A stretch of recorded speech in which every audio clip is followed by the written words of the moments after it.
ये पवित्र पावन श्रावण का महीना और इस पवित्र पावन श्रावण के महीने में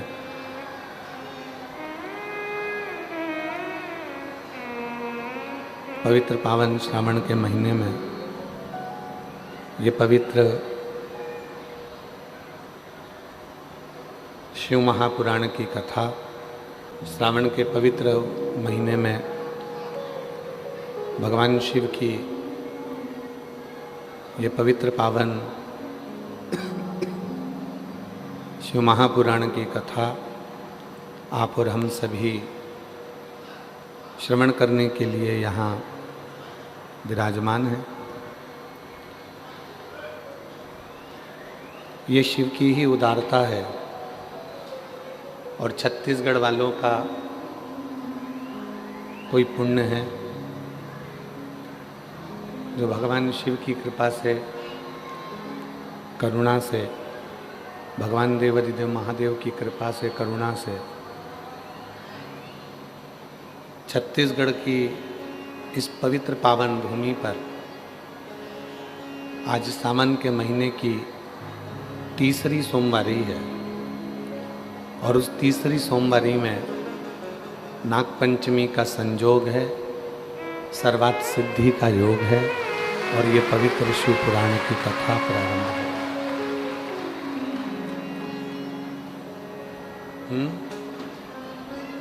सेकंड नंबर के पंडाल में, इससे सेकंड वाला कृपा है, दया है।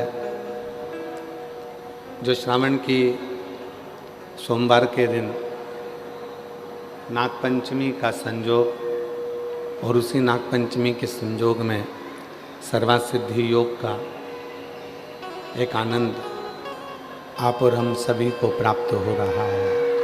से भगवान शंकर की करुणा से, उनकी उदारता से ये पवित्र संयोग शिव महापुराण की कथा को श्रवण करने का आया है। आज संपूर्ण छत्तीसगढ़ वासियों को छत्तीसगढ़ की पवित्र भूमि पर निवास करने वाले सभी शिव भक्तों को सावन की सोमवारी और नागपंचमी की बहुत बहुत बधाई है। शिव कृपा से धान का कटोरा कहलाने वाले इस पवित्र छत्तीसगढ़ की भूमि, जहाँ प्रत्येक छत्तीसगढ़ वासी के हृदय में, चाहे वो वन में रहने वाला वनवासी हो, आदिवासी हो, चाहे शहरों में रहने वाला कोई भी व्यक्ति हो, किसी भी समाज का हो, किसी भी वर्ण का हो, सबके हृदय में, छत्तीसगढ़ के हृदय में शिव बसता है और यहाँ की भूमि पर कंकर कंकर में शंकर बसता है। यहाँ संपूर्ण जगह पर शिव का ये पवित्र धरा, ये पवित्र भूमि भिलाई की ये पवित्र धरा पर यजमान परिवार तो किस्मत वाला है, पर उसके साथ में सबसे ज़्यादा किस्मत वाले तो ये भिलाई वाले हैं।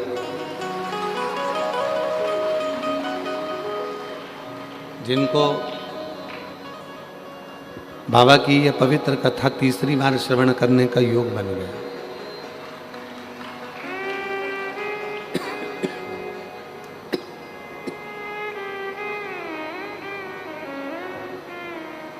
जो 5 पंडाल में कथा सुनने वाले हैं उनके लिए तो ये कथा भिलाई की बाबा की कृपा से बड़ी कृपा करने वाली है, जो तीसरी बार सुनने को मिल गए। ये शिव की उदारता, ये भगवान ओघड़दानी की, भगवान देवाधिदेव महादेव की कृपा, उनकी करुणा। आशीष, इधर भी भक्तों को आवाज़ बीच में नहीं आ रही, इनके लड़के भेजिए और उधर साइड भी आवाज़ नहीं जा रही है, दूसरे पंडाल में। उधर के पंडाल इधर के पंडाल दोनों। ये शिव की उदारता है, ये भगवान शंकर की करुणा है। जो ये पवित्र पावन शिव कथा श्रावण के महीने का वो सोमवार है जो 33 वर्ष में केवल 6 बार आया है।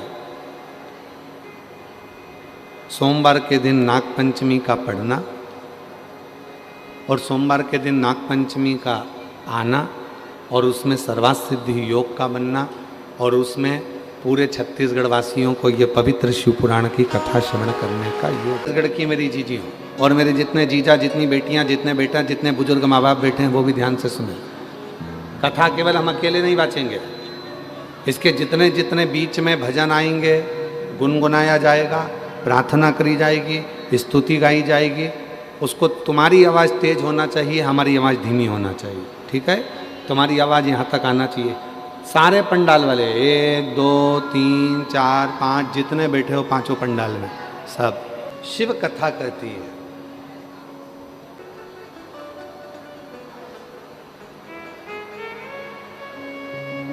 तुम भी कोई साधारण नहीं हो, कथा सुन सुन के तुम सब सिद्ध हो चुके हो। श्रवण करते करते करते करते करते करते कथा सुनते सुनते सुनते सुनते तुम में सब में सिद्धता आ गई। कथा श्रवण करते करते तुम में सिद्धता का भाव आ गया। शिव कथा कह रही है।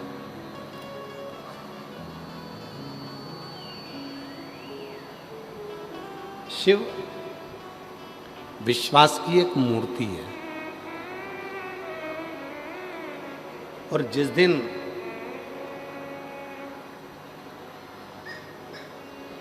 विश्वास इस हृदय में निवास कर जाता है, जिस दिन विश्वास हमारे हृदय में निवास कर जाता है, उस दिन दुनिया की कोई दौलत नहीं जो तुम्हारे पास में नहीं हो सकती। सब कुछ हो,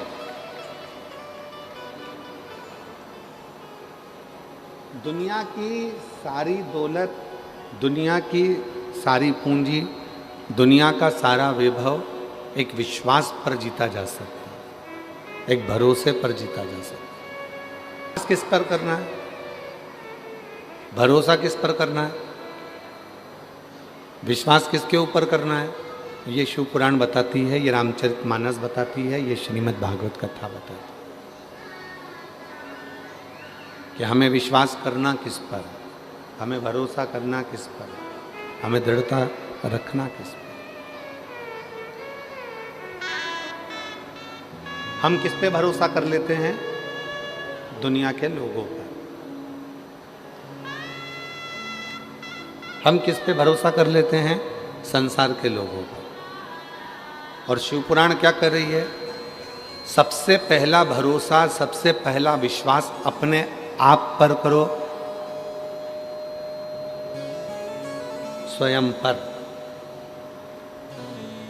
और जिस समय पर स्वयं पर भरोसा होगा, स्वयं पर विश्वास होगा, स्वयं पर हम भरोसा कर लेंगे, तो ये समझ लेना कि फिर हमारा कोई कार्य रुकने वाला नहीं। किस पे भरोसा करा तुमने, अपने आप पर। जम के बोलो, किस पे भरोसा करा, अपने आप पर। और अपने आप पर भरोसा करने का लाभ क्या मिला। कई लोग ऐसे हैं जो विचार कर रहे होंगे बहुत तेज पानी गिर रहा है, आज तो बाबा ने पानी पानी बरसा दिया। जरा विचार करिए, पूरा सावन निकल गया, आषाढ़ निकल गया, पर जैसा आषाढ़ में पानी नहीं गिरा, जैसा सावन में पूरे में पानी नहीं गिरा, वो पानी आज से गिरना प्रारंभ हुआ। ये शिव की उदाहरण। जिसने सावन की झड़ी लगा दी, सुबह से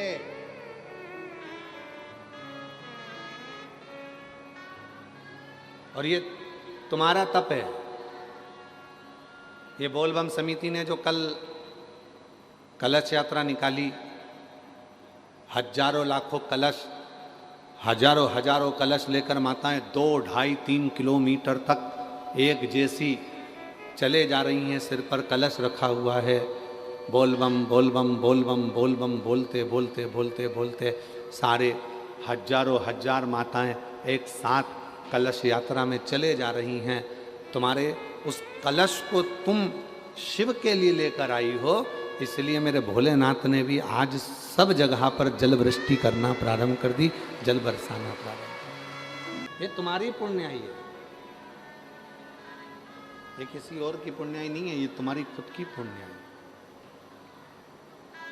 तुम्हारी खुद की जब पुण्याई प्रबल होती है तब जाकर कुछ अच्छा होता है, कुछ श्रेष्ठ।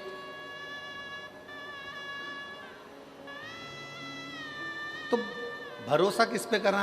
अपने आप पर। भरोसा किस पर करा? अपने आप। स्वयं पर भरोसा करा, स्वयं। और स्वयं पर भरोसा करा। पानी गिर रहा है, जल वृष्टि हो रही है, अपार जल वृष्टि हो रही है।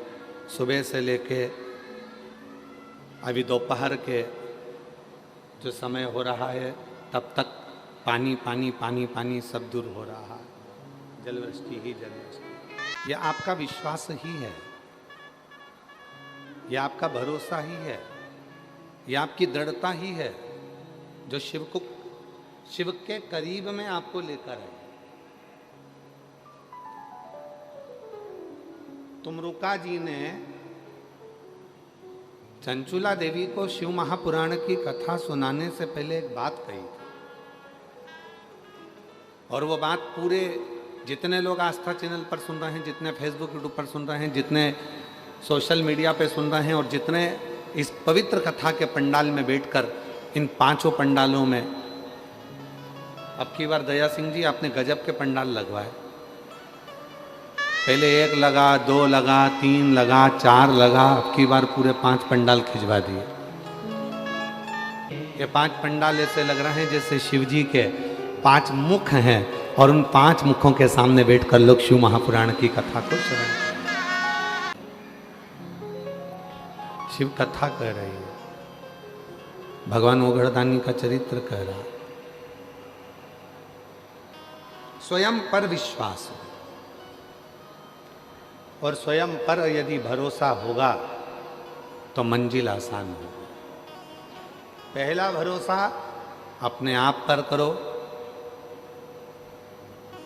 दूसरा भरोसा अपने पिता पर, अपने बाबुल पर करो, तीसरा भरोसा देव अधिदेव महादेव पर करो जो तुम्हें कभी जिंदगी में डूबने।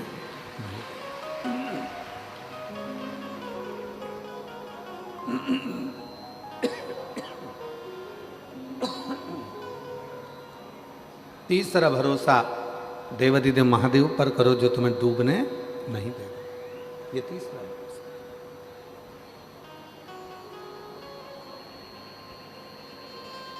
और इसमें भी प्रबल प्रखर यदि कोई भरोसा है, प्रबल भरोसा है, तो वह आत्मविश्वास का, आत्मविश्वास। आप लोग आए थे जब, गीले नहीं हुए क्या? जम के तो बोलो जरा, हुए ना? गीले हुए ना आते समय? पर तुम्हें विश्वास क्या था? थोड़ी बहुत गीली होंगी, थोड़ा बहुत गीला हो जाऊंगा, पर यह पक्का है अगर आज मैं शिव महापुराण की कथा में जाते समय थोड़ा गीला हो गया तो चल जाएगा, पर कथा होने के बाद में ये पक्का है कि मुझे आंसुओं के पानी में गीला नहीं होना पड़ेगा। एक आत्मविश्वास अपने भीतर, एक भरोसा अपने भीतर,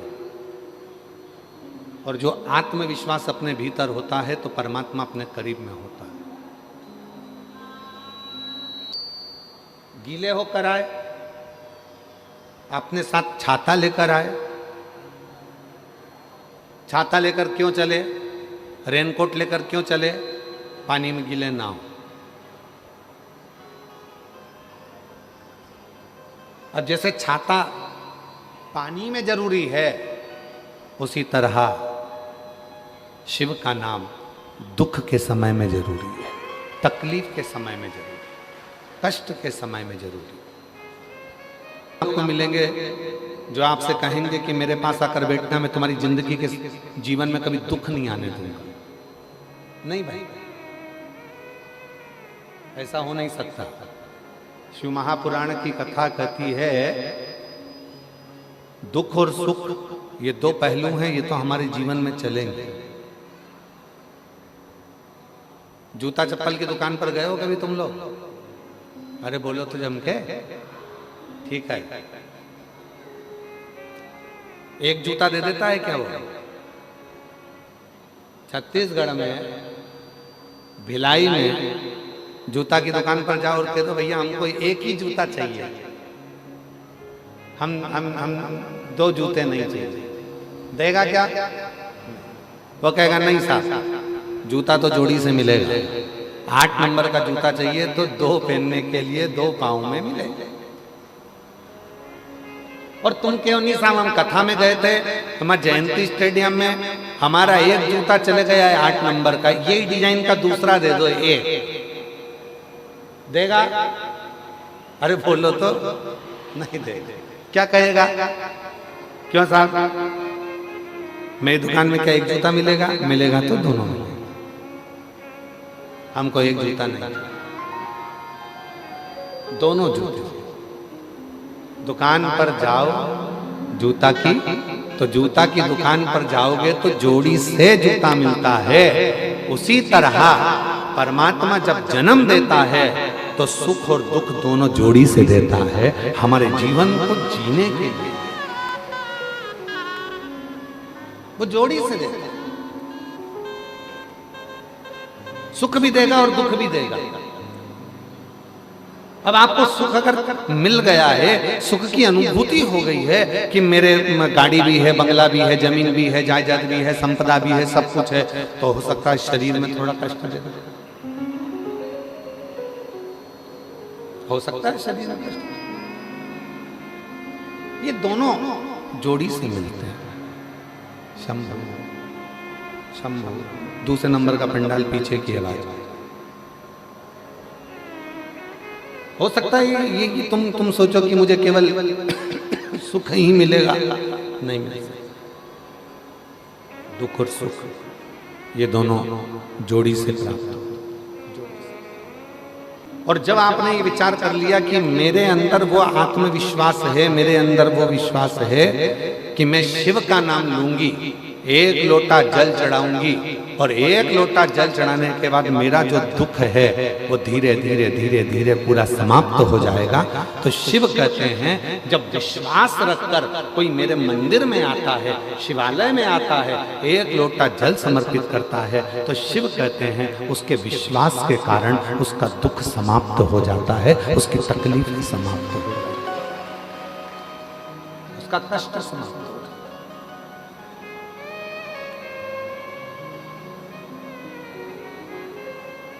अब लोग क्या कहते हैं, सियोर वाले बाबा जी ने एक लोटा जल चढ़ाना बताया, बेलपति चढ़ाना बताई, सियोर वाले बाबा जी ने कहा कि नीला पुष्प चढ़ा देना, सियोर वाले बाबा जी ने कहा ये तुमने क्यों कब चढ़ाया? जब तुम्हारे अंदर विश्वास प्रबल हो गया, जब तुम्हारे अंदर भरोसा प्रबल हो गया, जब तुम्हारे अंदर दृढ़ता प्रबल हो गई, जब तुम्हारे अंदर शिव के प्रति प्रेम प्रबल हो गया, और ये विश्वास, ये दृढ़ता, ये भक्ति जब भीतर प्रबल हो जाती है, तब जाकर अपने जिंदगी के सारे दुख मिटना प्रारंभ हो जाते हैं और सुख आना प्रारंभ हो जाता है।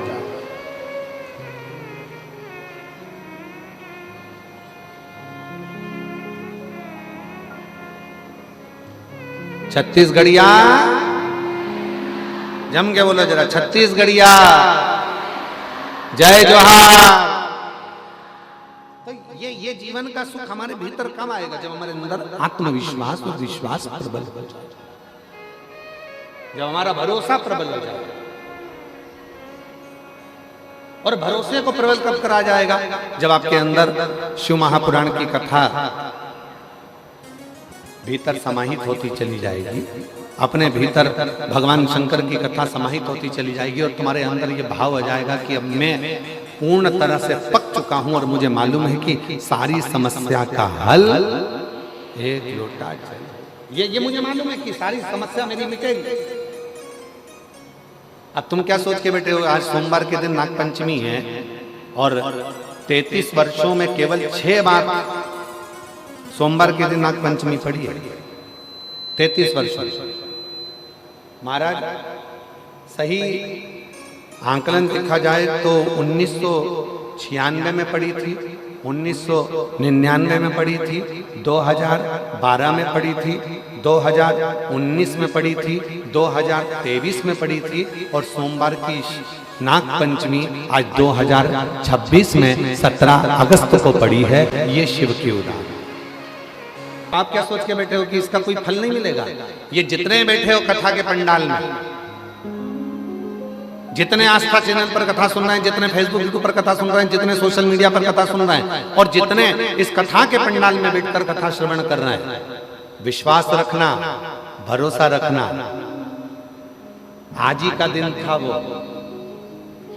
जिस दिन वासुकी नाग भीतर से मंथन, जब अमृत के समय पर जब समुद्र का मंथन हुआ था, सुमेरु पर्वत को जब खींचा गया था, रई बनाकर मंदराचल को जब खींचा गया था, तो वो वासुकी नाग का शरीर पूरा छिन्न होकर, पूरा टूटकर गिर गया था। एक कोने में पड़े हुए थे। सारे देवताओं ने अमृत पी लिया था, शिव जी ने विष पी लिया था और वो वासुकी नाग एक कोने में पड़ा हुआ था। कोई ने नहीं देखा, कोई नहीं जानता था। वासुकी नाग को तो पटक दिया। जैसे आप लोगों की आदत है, संसार के लोगों की आदत है, काम निकलने के बाद व्यक्ति भूल जाता का दिन है। क्यों कहते हैं कि सोमवार की नागपंचमी इतनी शुभदायी होती है, इतनी फलदायी होती है? कर्जे से मुक्त कर देती है, बीमारी से मुक्त कर देती है, रोग से मुक्त कर देती है, संतान का सुख दे जाती है। क्यों कहते हैं कि सोमवार की नागपंचमी के दिन भूलवश भी अगर कोई बेलपत्र, दुर्वा, जल, दूध शिव पर समर्पित कर देता है तो मनवांछित फल की प्राप्ति कर लेता है। उसका कारण क्या है? उसका एक कारण है, आज ही के दिन सोमवार की नागपंचमी का ही दिन था जिस दिन माता पार्वती जी ने वासुकी नाग को देख लिया था जो कोने में पड़ा हुआ। एक साइड पड़ा है, एक और पड़ा हुआ है, देख लिया। माता पार्वती जी ने शिव जी से कहा, बाबा ये पड़ा है। शिव जी का ध्यान आया। शिव जी ने कहा, मैं तुझको अमृत तो नहीं दे सकता, पर तू कुछ और मांगे तो दे सकता।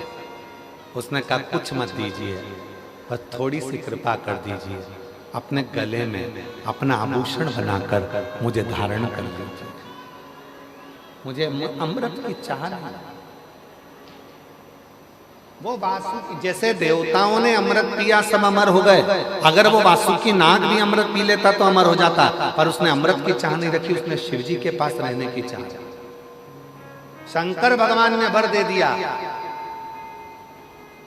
शिव जी ने वर दे दिया। जब सोमवार पड़े, सोमवार को भी अपन हटा दें तो शिव जी ने जो वर दिया, श्रावण के महीने में नागपंचमी का दिन सर्व जगत में सर्पों की पूजन के साथ किया जाएगा और जीव अपना कल्याण करेगा। सबसे बड़ा बात तो यह है कि सोमवार की नागपंचमी मतलब इसी दिन भगवान शंकर ने वासुकी नाग को दर्शन दिया, वासुकी, और दर्शन देकर वर दिया। बहुत अच्छा दिन चुना दया सिंह जी आपने, बहुत अच्छा दिन चुना कथा को शुरू करने से, बहुत अच्छा दिन। और बाबा की ये कृपा है, शिव जी की बड़ी करुणा होती है, तब जाकर ऐसा दिन कथा को प्रारंभ करने का मिलता है श्रावण के महीने में। और शिव की कृपा से ये दिन आपको मिला, ये बाबा की कृपा ही है जो पूरे भिलाई वासियों को ये दिन की कथा श्रवण करने का सौभाग्य मिला। साधु ये शिव कृपा के बिना।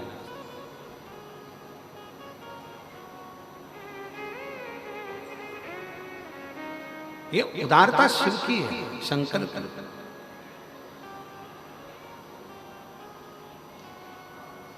आज एक बात कहना चाहेंगे छत्तीसगढ़ की इस पवित्र भूमि पर, जीविका पैसे से चल सकती है, जीविका पैसे से चल सकती है, पर जीवन पैसे से नहीं, महादेव के नाम से ही चलता है।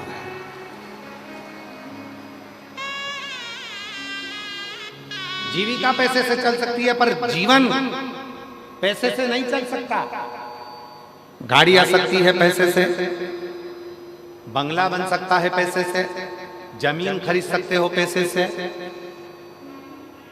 फ्लैट खरीद सकते हो पैसे से, मॉल बना सकते हो पैसे से, दुकानें खोल सकते हो पैसे से, जीविका भोजन कर सकते हो पैसे से, जीविका पैसे से चल सकती है, पर जीवन पैसे से नहीं चलता। जीवन चलाने के लिए गाड़ी है, बंगला है, जायदाद है, प्रॉपर्टी है, मॉल है, सब कुछ है, और इतने में डॉक्टर ने कह दिया 2 दिन है तेरे पास में, बस मरना है। अब तुम डॉक्टर साहब से अटैची भरकर पैसा ले जाकर कहो कि डॉक्टर साहब ये 5 लाख, 10 लाख, 20 लाख, 25 लाख ले लो और मेरी उम्र बढ़ा दो, मुझे स्वस्थ कर दो, मेरी उम्र बढ़ जाए, ऐसा कुछ कर दो। डॉक्टर ने कहा नहीं, बचना मुश्किल। जीविका पैसे से चल सकती है, पर जीवन पैसे से नहीं, मेरे महादेव के नाम से चलता है।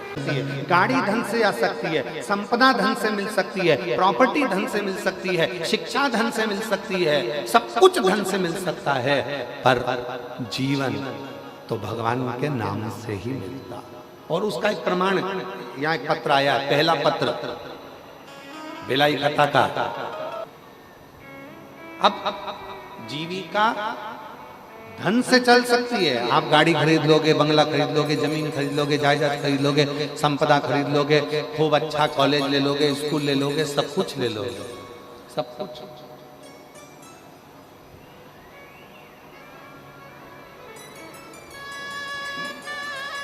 अभी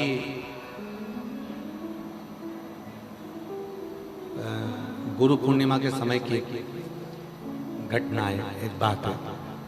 गुरु पूर्णिमा के समय, गुरु पूर्णिमा के समय पर, गुरु पूर्णिमा के अवसर पर कथा चल रही थी, तभी एक माँ अपनी बेटी को लेकर आई। हम सीहोर ही थे, गुरु पूर्णिमा का कथा चल रहा था, तो सीहोर निवास। माँ बेटी को लेकर आई, पिता थे साथ में, बेटी के चाचा जी थे, काका जी, उसका भाई था, माँ थी और एक बेटी। गुरु जी, मेरी बेटी MBBS कर रही है।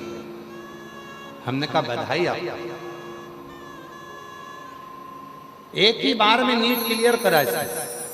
हमने कहा उसकी भी बधाई है। पर गुरु जी सुनना मेरी बहनों, कितना विचित्र संजोग होगा। गुरु जी क्या बधाई दें हमारी बेटी को, MBBS कर रही है, पहली बार नीट में क्लियर हो गई, सिलेक्शन हो गया, पर बेटी को 3rd स्टेज का कैंसर हो गया। गुरुजी लाखों रुपए इसकी पढ़ाई में लगा है, लाखों रुपए। और आज जब ये डॉक्टर बनने वाली है, सुख आने वाला है, तब इसको बीमारी लगती, कैंसर। गुरुजी क्या कर सकते। अब हमारे पास तो कोई, हम तो कभी किसी को ये भी नहीं कहते कि तुम ये रखो या वो रखो तो तुम ठीक हो जाओगे। हमारे पास तो एक ही चीज है, एक लोटा, जम के बोलो, एक लोटा, और दूसरी चीज है बाबा के कुबरेश्वर धाम का। हमने कहा उसकी मम्मी से कि एक काम करो, अब आए हो, बाबा का रुद्राक्ष ले जाओ, प्रणाम करो। और बेटी से कहा कि रोज, भले तू मेडिकल कॉलेज में पढ़ रही है, पर रोज एक लोटा जल चढ़ाना प्रारंभ कर, शिव जी को जल चढ़ाकर पीना प्रारंभ कर। जब हम काशी में थे तब उस बेटी का फोन आया, बाबा डॉक्टर ने कह दिया कि मेरी रिपोर्ट सारी नील आना प्रारंभ हो गई। हमने कहा ये शिव की, इसी को शिव की उदारता कहते हैं। जीविका चलाने के लिए धन की जरूरत पड़ती है, कॉलेज के लिए भी धन की जरूरत पड़ती है, स्कूल के लिए भी धन की जरूरत पड़ती है, यहाँ तक अच्छी एजुकेशन के लिए धन की जरूरत पड़ती है, बंगला सोसाइटी सब के लिए धन की जरूरत पड़ती है। पर जीवन को जीने के लिए धन से ज्यादा स्वास्थ्य प्रथम, सुख निरोगी काया, उत्तम अपने शरीर की स्वस्थ। और वो कौन देगा, वो कौन प्रदान करेगा, वो कौन दे सकता है? वो केवल दे सकता है तो तुम्हारा एक लोटा जल और श्री शिवाय नमस्ते, शिव का नाम, भगवान का, ये शिव की उदाहरण, शंकर की।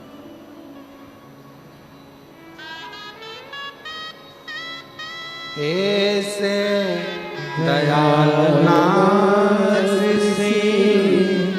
रिश्ता बनाइए,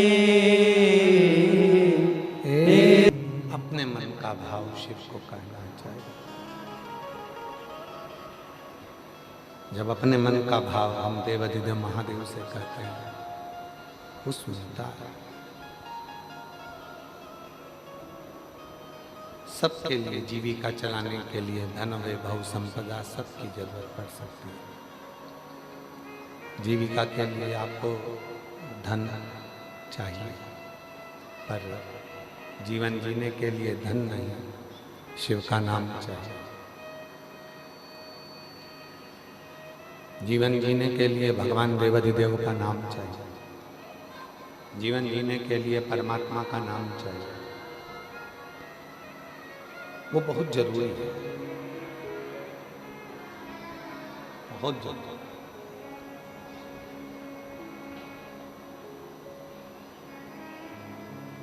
कितनी बेटियां बैठी हैं, कितने लोग बैठे हैं, कितनी मेरी बेटियां, कितनी मेरी जीजियां, कितने मेरे जीजा, कितनी मेरी माताएं, कितने मेरे जीजा यहाँ बैठे हुए हैं जो प्रतिदिन शिव को जल चढ़ाते हैं और अपने मन की बात कहकर आते हैं, और देवाधिदेव महादेव उनके मन की बात को पूर्ण करता है। उनके मन के भावों को देवाधिदेव महादेव पूर्ण करता है। भरोसा रखकर, दृढ़ता रखकर वो शिव के नजदीक में, शिव के पास है।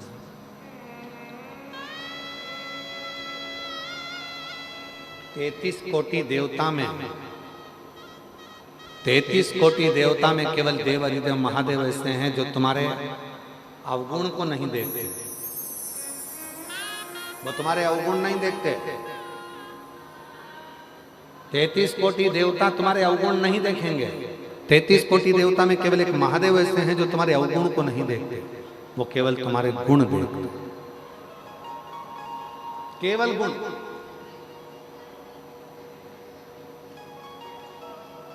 कितना झूठ बोला शिव जी को मतलब नहीं है,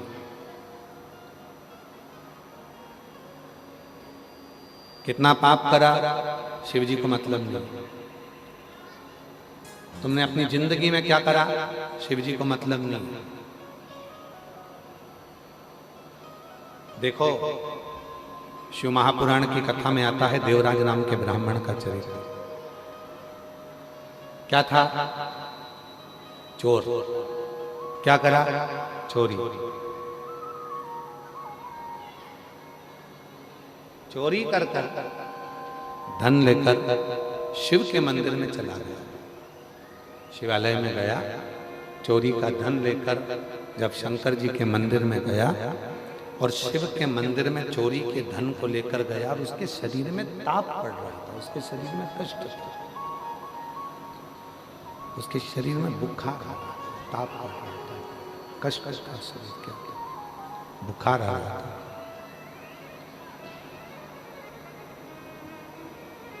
एक दीवार से टिक गया और दीवार से टिक कर वो बैठा, दीवार से टिक गया, टिक कर बैठ गया। और दीवार से टिक कर जैसे वो बैठा, शरीर में बहुत कष्ट था, बहुत शरीर कांप रहा था, थर थर थर थर थर थर शरीर के अंदर कष्ट भरा हुआ था, शरीर पूरा कांप रहा था उसका। कष्ट का शरीर किससे कहे, किससे बोले, किसको जाकर कहे। शिव के मंदिर में पहुंच गया और शिव के मंदिर में जाकर चोरी के धन को लेकर बैठ गया दीवार से टिककर। वहीं पर शिव महापुराण की कथा चल रही थी और उस कथा का तत्व उसके अंदर आ गया कि मुझे अपने जीवन में शिव नाम को लेना। कथा तत्व उसके अंदर कथा। और हुआ क्या, आखिरी में हुआ क्या, चोरी का धन लेकर शरीर में ताप पड़ने के बाद जैसे ही मंदिर से बाहर निकला, बेलपत्री के वृक्ष के नीचे उसके प्राण छूटे और उसको लेने के लिए कोई दूसरा नहीं आया, स्वयं देव अधिदेव महादेव नंदी लेकर आया, स्वयं शिव। शिव अवगुण नहीं देखेंगे तुम्हारे, शिव तुम्हारे गुण देखेंगे। शंकर भगवान केवल तुम्हारा गुण देखेंगे। शिव जी अवगुण नहीं देखने। और कृपा की ना होती जो आदत तुम्हारी, तो सुनी ही रहती अदालत। अगर कृपा ना करते, कृपा की आदत नहीं होती, तुम्हारी करुणा की आदत नहीं होती, तुम्हारी कृपा की आदत नहीं होती, तो तुम्हारी ये अदालत पूरी की पूरी सुनी ही पड़ेगी।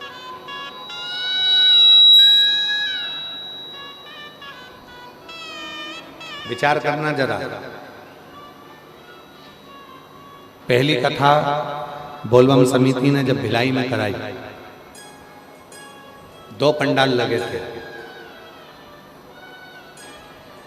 दूसरी कथा जब बोलबम समिति ने कराई तो 3 पंडाल लगे थे। और बोलबम समिति ने जब आज तीसरी कथा जब समिति करा रही है और उसमें ये 5 पंडालों में लोग भरे पड़े हुए हैं शिव की कृपा से भरे।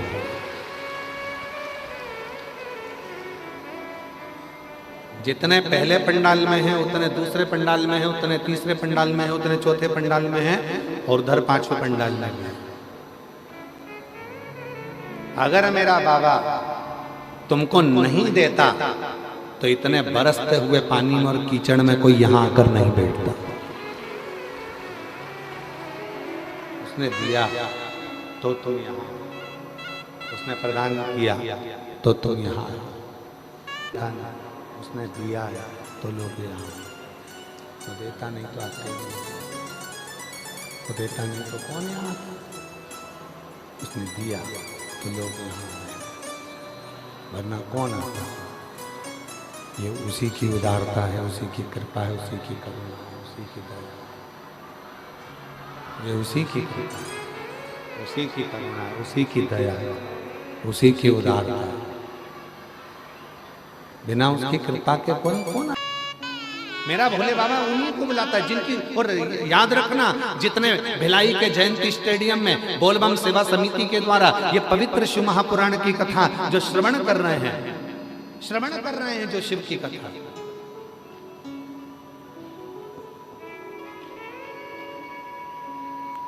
और हम पूरे जितने भी लोग यहाँ बैठे हैं ना, सबसे निवेदन करेंगे, सब दया सिंह जी को एक बार साधुवाद देना।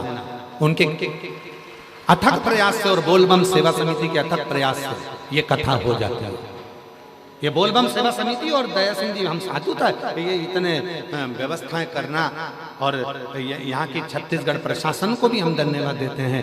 यहाँ के छत्तीसगढ़ सरकार, भिलाई के collector, SP, IG, DIG, commissioner, SDM, यहाँ के टीआई, यहाँ के सभी अधिकारी, चिकित्सा, विद्युत, सारे अधिकारियों को साधुवाद देता हूँ, जो तुम हर साल इतनी विशाल भक्तों की भीड़ को आप संभाल लेते हो। ये बड़ी बात है, बहुत बड़ी बात। शिव शिव साधु, ये बिना कृपा के हो ही नहीं सकता।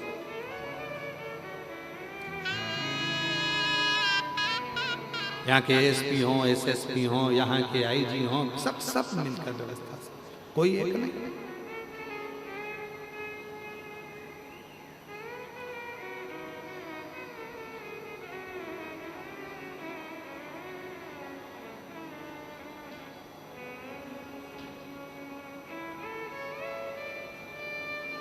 यहाँ कौन है? शिव है, केवल शिव। आप आए हो, जितने भी शिव भक्त यहाँ कथा श्रवण करने के लिए आए, मेरा भोले बाबा थोड़ी देरी कर सकता है। फाइल मोटी होगी, कोई पत्र बहुत बड़ा होता है तो हमको भी पढ़ने में समय लगता है। पत्र जब बड़ा होता है तो पढ़ने में समय लगता है। उसी तरह जब फाइल मोटी होती है तो पढ़ने में समय लगता है। दुख का खड्डा बड़ा होता है तो दर्द मिटने में समय लगता है। तो थोड़ा हो सकता है, किसी को 1 साल में दे रहा है, किसी को 2 साल में दे रहा है, किसी को 3 महीने में दे रहा है, किसी को 6 महीने में दे रहा है।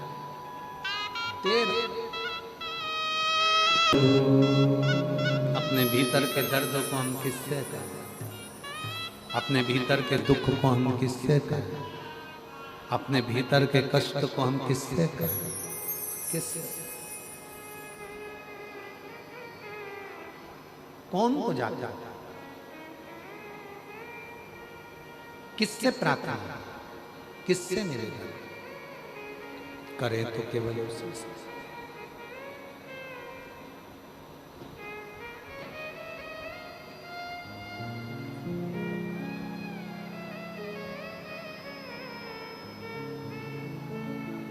किसको जाकर कहेंगे? उसी से। इसीलिए शिव पुराण की कथा कहती है, भगवान शंकर का चरित्र कहता है, शिव तत्व, शिव पुराण कहते हैं।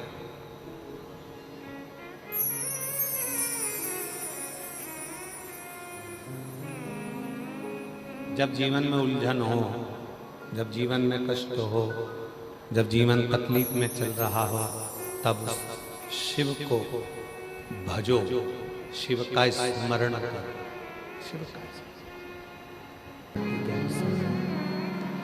भगवान शंकर को अपने मन का भाव कहिए, हृदय से भगवान शिव को अपने मन का भाव कहकर प्रार्थना करिए, निवेदन करिए, विनय करिए। जहाँ जगह मिले, बाहर अगर कीचड़ हो रहा हो तो जो पंडाल में जगह हो, उस पंडाल में पहुंचकर बैठकर बाबा को अपने मन का भाव कहो, प्रार्थना करो, विनय करो, निवेदन करो।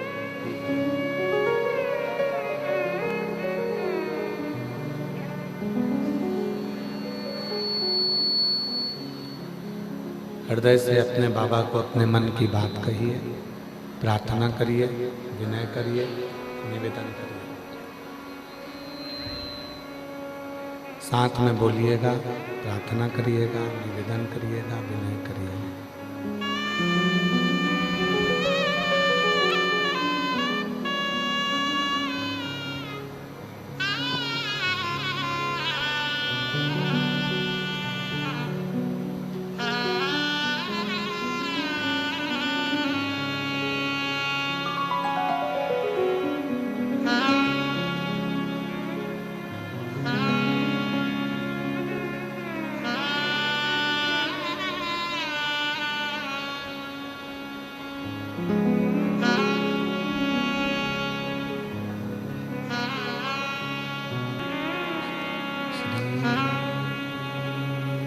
शिवाय नमस्तुभ्यं। दुख काटो भोला, सब दुख काटो। कैलाशी अविनाशी भगवान शंकर की पवित्र कथा कह रहे हैं। शिव महापुराण की कथा वर्णन कर रही है, शिव तत्व कह रहा है, भगवान शंकर की पवित्र कथा वर्णन कर रही है, शिव पुराण कह रहे हैं। बाबा देवादिदेव महादेव का पवित्र चरित्र कह रहा, श्री तत्व कह रहा, भगवान शंकर की कथा कहते हैं, श्री पुराण कहते हैं।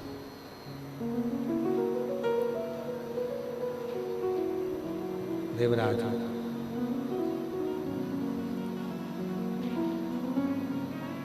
उसके अवगुण भगवान शिव ने नहीं देखे। देवराज हमें ही नहीं आ रही है, तुमको क्या अवगुण नहीं देखते, वो देखते हैं तो केवल आपका हमारा गुण। अवगुण का काम शिव जी के पास नहीं, भगवान शंकर के पास अवगुण का काम नहीं।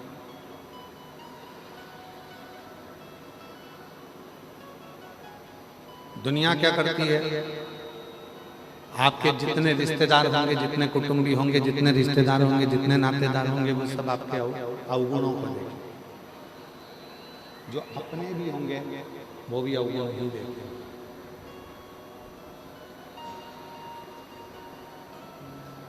जितने हमारे अपने भी होंगे तो वो अवगुण ही देखेंगे, रिश्तेदार होंगे तो वो भी अवगुण देखेंगे, कुटुंबी वाले होंगे तो वो भी अवगुण देखेंगे। यहाँ जितने बड़े बड़े हैं सब अवगुण देखेंगे, पर गुण कोई नहीं देता, गुण नहीं देता। और श्री महापुराण की कथा कहती है, भगवान शंकर का चरित्र कहता है कि अवगुण से ज्यादा गुण को देखिए, अवगुण से ज्यादा गुण। अच्छा देखिए, जब हम अच्छा देखेंगे, जब हम अच्छा जानेंगे तो हमको अच्छा ही मिलेगा, श्रेष्ठ ही मिलेगा।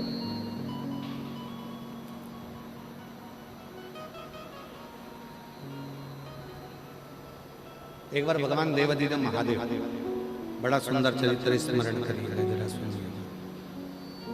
एक बार भगवान शिव काशी में भ्रमण करने के लिए जा रहे थे।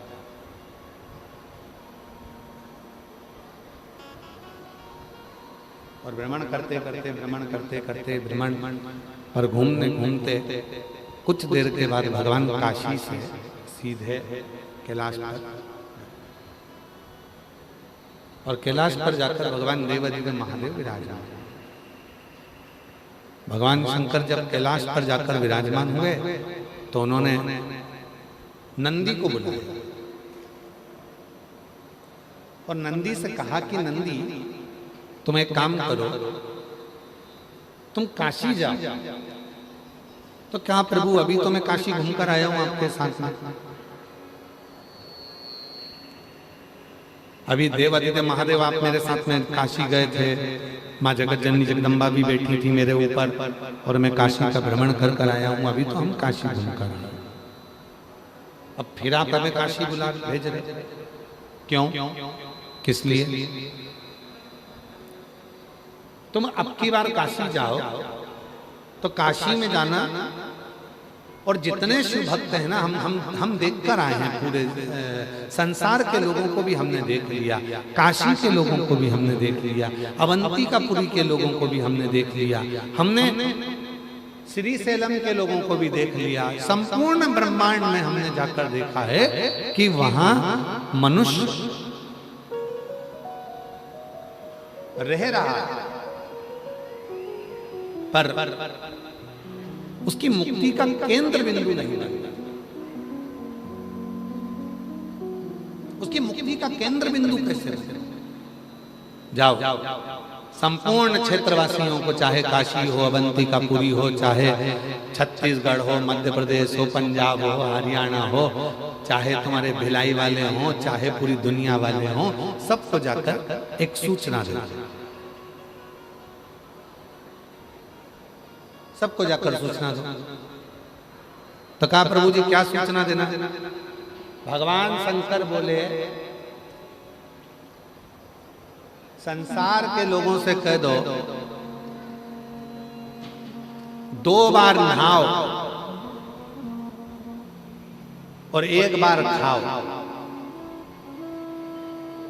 और भजन गाओ। ठीक है प्रभु जी, इतना ही कहना है ना? हाँ कहो। अच्छा,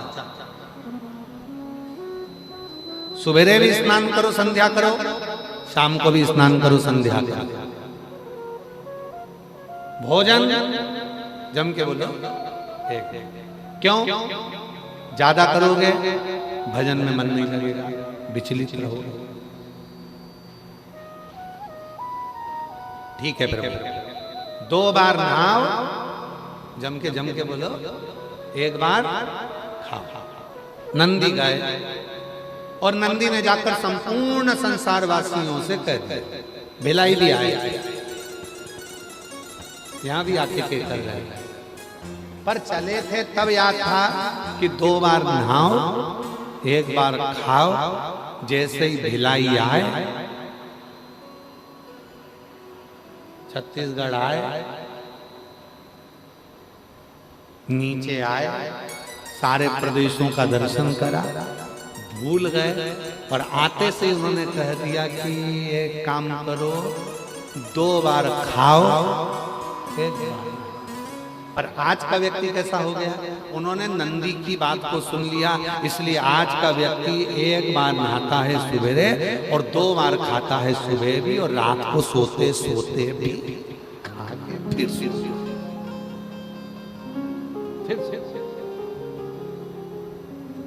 शिव जी ने पूछा, क्यों रे नंदी, बताया या? हाउ क्या बता कर आया? बोलो रे बिलाई वाले, क्या बता के गए? 2 बार खाओ, 1 बार नहाओ। शंकर जी बोले, पूरा उल्टा करिए आया। तेरे से कहा था कि 2 बार नहाओ, 1 बार खाओ, और तू क्या आया कि 2 बार खाओ, 1 बार ना। तूने तो पूरा ही उल्टा कर दिया। नंदी बोले, प्रभु गलती हो गई। अब फिर नंदी वापिस आया, तो फिर नंदी ने हाथ जोड़कर कहा कि भाई बोलने में गलती हो गई है, तुम इसको सुधार लो। तो क्या सुधारे? तो नंदी ने कहा, एक काम करो, तुम कितनी बार भी खाओ पर शंकर जी का नाम गाओ, शिव का नाम गाओ, शिव का भजन करो, स्मरण करो, कीर्तन करो, मंत्र जाप करो, नाम जाप करो, भगवत भजन करो, भगवान की बात। तब से कर भेजे थे, शिव जी ने कहकर भेजा था, जाकर बोल दो नंदी कि 2 बार नहाओ, 1 बार खाओ।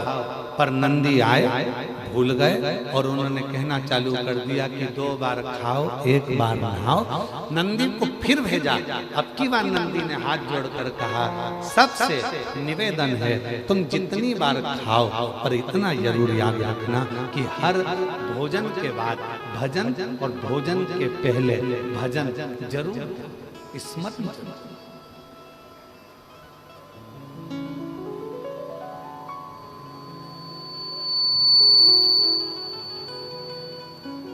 भगवान का मंत्र जाप, भगवान का स्मरण, भगवान का जब भगवान का कीर्तन करो, नाम जप करो,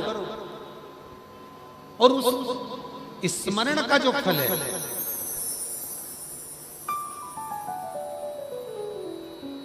उस स्मरण का जो फल है वो हमारे जीवन का सुख। आज कितना विचित्र जमाना हो गया, कितना विचित्र, अंदाजा लगा कर देखिएगा जरा। हमने पहले भी एक बार कथा में कहा था, आज फिर कहते हैं,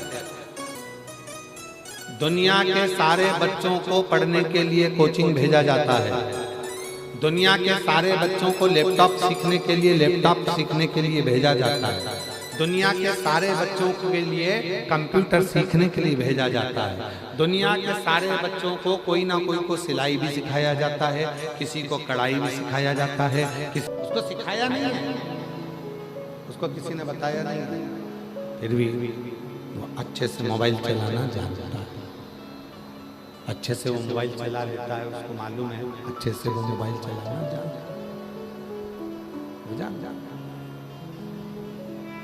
अब उसको मम्मी पापा कहें, उसके मम्मी पापा कहें कि तू ये मत कर नहीं सीख, वो सीखा। मोबाइल चलाना कहां से सीखा वो? छोटा सा बच्चा, तुम्हारे घर में भी है छोटा सा, कुछ मत लगाओ उसको मोबाइल पे, एक मोटा हाथी चलता जाए, बस वो लगा दो उतने में तो वो दूध भी पी ले, रोटी भी खा ले, सब कुछ कर। आवाज तुम्हारी बिल्कुल आज साउंड रत्ती भर भी ठीक नहीं चाहिए।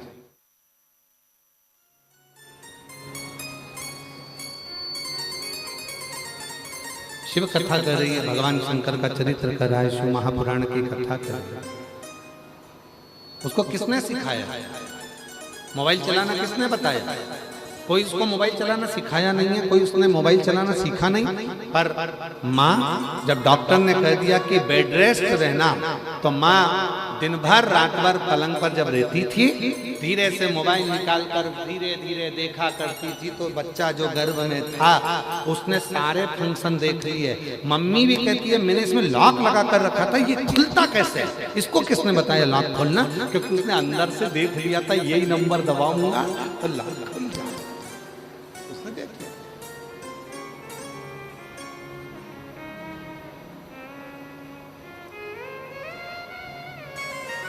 उसको सिखाया नहीं है किसी ने, उसको बताया नहीं है किसी ने, बस उसने सीख ली, उसको आ गया। बस यही शिव पुराण की कथा कहती है, गर्भ के समय पर तुमने मोबाइल चलाया तो बच्चे को मोबाइल चलाना आ गया।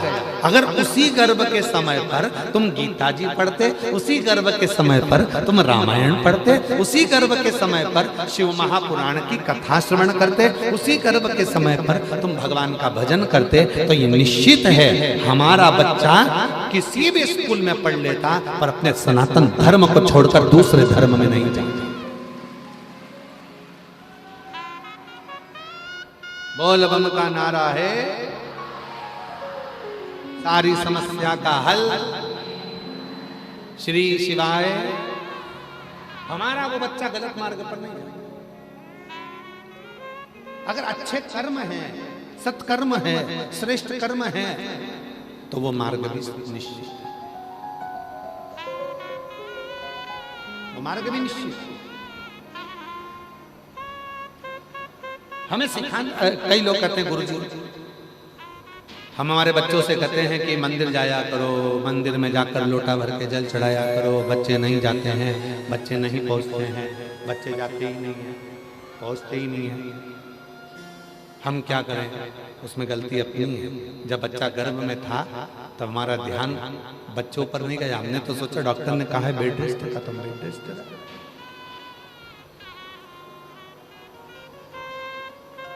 हम तो बेड रेस्ट पर भजन ना करता, स्मरण ना करता, कीर्तन ना करता।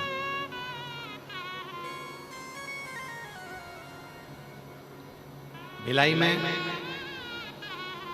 भजन संध्या होती है, बोलो तो जम के जरा, आवाज नहीं आई, बोलो जरा। भिलाई में भजन संध्या होती है, हमारे यहाँ भी होती है,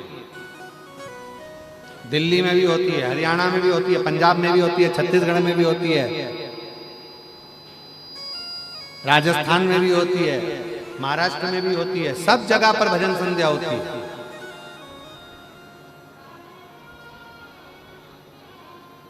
भजन संध्या में बुलाते हैं आप लोगों को? नहीं बुलाते? अरे बोलो तो, बुलाते? जाते हो? आओ।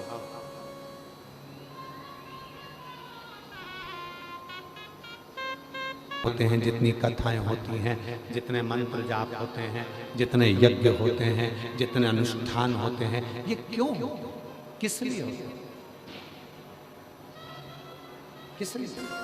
कई लोग चिढ़कर कह देते हैं, बताओ भजन संध्या में तो लोग नाचते रहते हैं, लोग गाते रहते हैं। अरे भाई, शिव महापुराण के 6 सूत्र हैं। उन 6 सूत्रों में से 3 सूत्र को ही धारण कर लीजिए। भगवान शंकर को रिझाने के लिए यदि हम मंत्र का उच्चारण कर रहे हैं तो भी हमारा भगवान रीझ रहा है। जरूरी नहीं कि हम काशी जाएंगे तो भगवान रीझेगा, हम केदार जाएंगे तो भगवान रीझेगा, हम अमरनाथ जाएंगे तो भगवान रीझेगा, हम विश्वनाथ जाएंगे तो भगवान रीझेगा, हम सीहोर जाएंगे तो भगवान रीझेगा। ना ना ना ना, शिव महापुराण की कथा कहती है अपने घर के नजदीक के मंदिर में जाना चालू कर दो, 1 लोटा जल चढ़ाना प्रारंभ कर दो, भगवान उतने में रीझना प्रारंभ हो जाता है। जरूरी नहीं कि हम आडंबर में पड़े, जरूरी नहीं कि हम दिखावे में पड़े।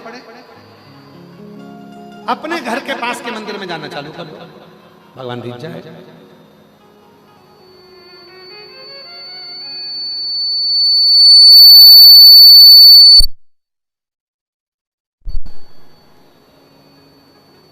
और निवेदन है कि भजन संध्या क्यों हो रही है, सत्संग क्यों हो रहे हैं, यज्ञ क्यों हो रहे हैं, अनुष्ठान क्यों हो रहे हैं, कि कैसे ना कैसे आज की जो आज का जो समय है, आज की जो नवयुवक टीम है, आज की जो जैन जी है, आज का जो समाज है, आज के जमाने के जो नवयुवक बच्चे हैं, उनको कैसे ना कैसे सनातन धर्म की ओर अग्रसर कराया जाए। और जब आने वाली पीढ़ी हमारी सनातन धर्म की ओर अग्रण्य होगी, आगे बढ़ेगी, तो ये हमारा भारत विश्व गुरु के पटल पर आकर विराजमान हो जाएगा। जो पहले था आज फिर बन गया।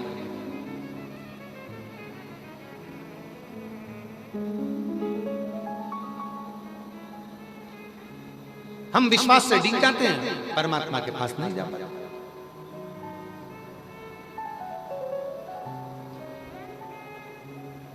हम परमात्मा के नजदीक नहीं पहुंच पाते। कितना बल है शिव महापुराण की कथा में। इनका सबसे बड़ा कर्म है अपने कर्म को करना, अपने कर्तव्य को करना, अपनी मेहनत को करना, अपने परिश्रम को करना। और दुनिया का कोई बाबा तुम्हारे सामने आकर कह दे कि मेरे पास आकर बैठ जाना, तुम्हें काम करने की जरूरत नहीं पड़ेगी, कर्म करने की जरूरत नहीं पड़ेगी, मैं तुमको पास कर दूंगा, मैं तुम्हारे साथ में ऐसा कर दूंगा, तुम्हें सोने से भर दूंगा, तुम्हें धन से भर दूंगा, समझ लेना पक्का झुठेला है। अपनी मेहनत करना पड़ेगी, रात दिन पढ़ना पड़ेगा, रात दिन एक करना पड़ेगा, और शिव जी को 1 लोटा जल चढ़ाकर अपने भरोसे को दृढ़ करना पड़ेगा। फिर तुम्हारी मंजिल को कोई नहीं रोक सकता, तुम अपने लक्ष्य तक पहुंच जाओ।